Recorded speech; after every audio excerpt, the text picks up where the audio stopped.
Agents, just stop taking like property photos with your camera phone. Like it's just, it blows my mind. Like,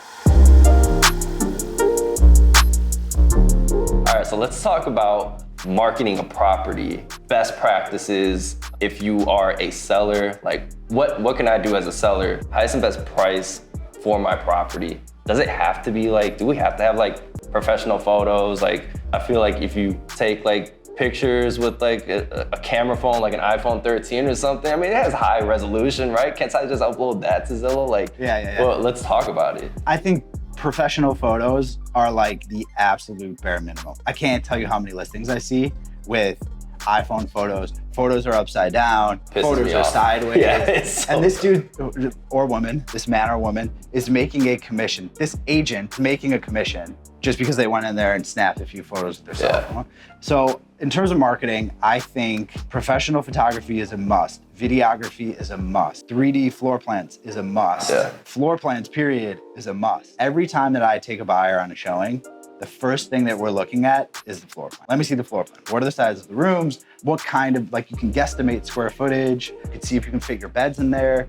You know, it's important stuff. I think those things are like bare minimum. And then that's like your collateral, and you take those things and you can put it out everywhere. Yeah. So like social's obviously huge. Like I think agents should have their face on video showing the property. Yeah. I think that you should have it everywhere you can. Yeah. Instagram, TikTok, Facebook. Literally every social media Yeah, website. LinkedIn, name it. I think like the more traditional methods still work really well. I think email blasts, if it's like, if you're hosting an open house, email blasts to brokers, email blasts to people in the area. Like you can literally go around and knock on doors and let the neighbors know, hey, my name's David, I have a listing on your street. I just wanted to put a face to the name. If you want to come by our open houses this weekend, please feel free. Bring your friends. Like flyering, I think is also great. So I think it's like our job as listing agents to do all of those things. We need to put the property in the best position to sell. That's why we're hired. That's why we make our fee. I also think agents should be marketing themselves well. You know, like we're running a business here, and the bigger following that we can create through social media, email lists, whatever it is, the better it is for every property that we sell. Agreed. Yeah, I feel like marketing is, I totally agree with you on every aspect, especially the photos part. I mean, that's the first showing. The first showing happens online. When you're swiping through the photos, when you're looking at the video, the floor plan, the 3D tour, that's the first showing. The second showing is when they actually visit the property. And the third showing is cherry on top.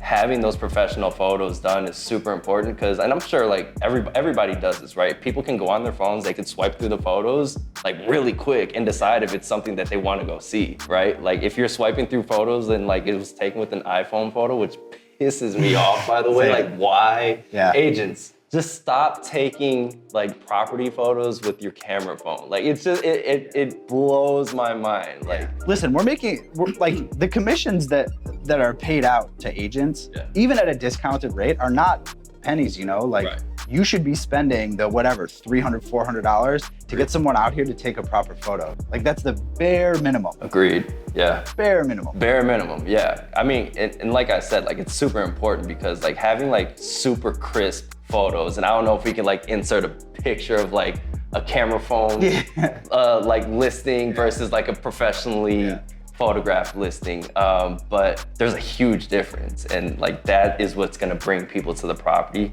Let's talk about something else that brings people to the property, and that's like what the actual property like looks like on the inside. So like, what are you telling your sellers who want to get the highest and best price in this market, but you know their property might be from, you know, hasn't been updated since 2005. And we all know what that looks like, right? Like the orange cabinetry, you know, non-soft close, like slamming cabinets and things like that. Like, what are you telling those folks in order to market their property well, to meet their goals?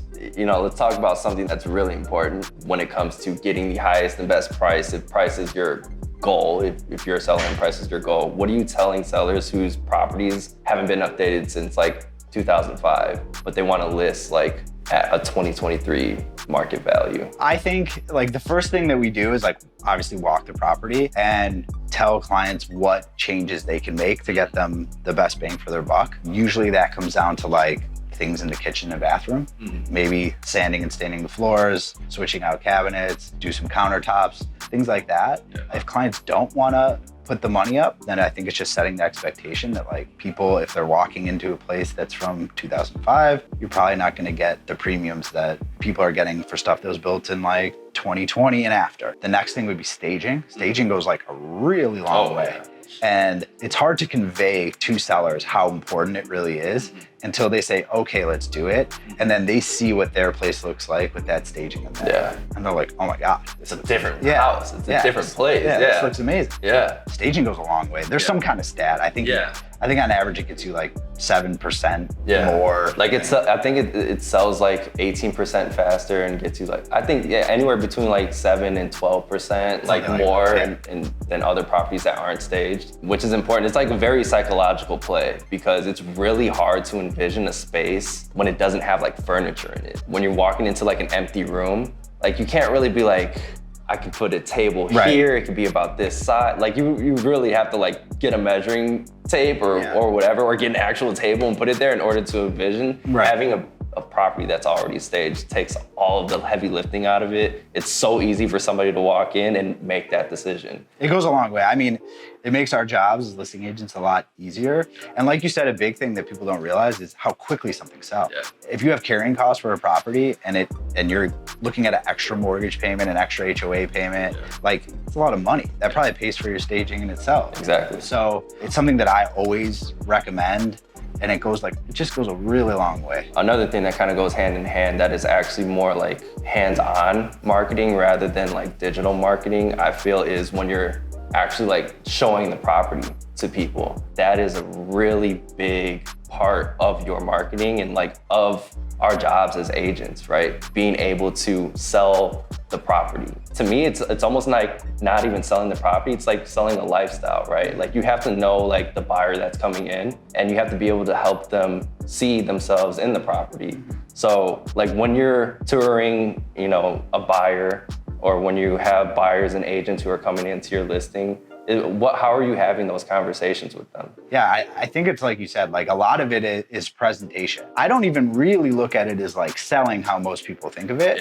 I think of it as presentation and like knowing about the property, knowing what to point out, knowing, like we work with a lot of buyers too, knowing what these buyers are looking for in a property so that you can find it in the listing that you have and point it out to them. So what I usually do is like, I go through and every room, I try to pick like 1 or 2 things that I know buyers are looking for that this property has, and I emphasize those. So as we walk through, like I'm educated on the property, I've talked to the seller, I've had them fill out probably more questions than they would ever want to about the property. So I'm gonna know the age of the mechanicals, I'm gonna know the age of the appliances, I'm gonna know what type of countertops it is, I'm gonna know when they redid the powder room and the main floor, I'm gonna know what type of flooring it is. Like all these little things that buyers might overlook, I'm gonna know, I'm gonna point them out. And then just having things, insightful things to say that I know buyers are looking for. And it's not even selling, it's just presenting the property in the proper. Agreed. Another thing that I wanna kind of touch on is kind of just talking about the area a lot too, because when you're looking at properties, it's really easy, like as a buyer, to overlook the area and what the area has to offer. So it's like, like this property can, you know, perhaps suit your lifestyle needs, but also like, look what's around you. Like freaking Starbucks on every corner, or you have like the gym, the grocery stores right up the corner. You have, you know, A+ rated schools over here, highways down the street, right? Knowing that kind of also sells the property, because when you're buying a home, you're not just buying the home, you're buying the area. What a lot of our job comes down to is asking the right questions and then having answers to those questions. If a buyer comes in and they say, oh, you know, I need a place to put the dog bowls or something. Okay, now I know that client has a dog. I'm gonna say, hey, we have this park at the end of the block.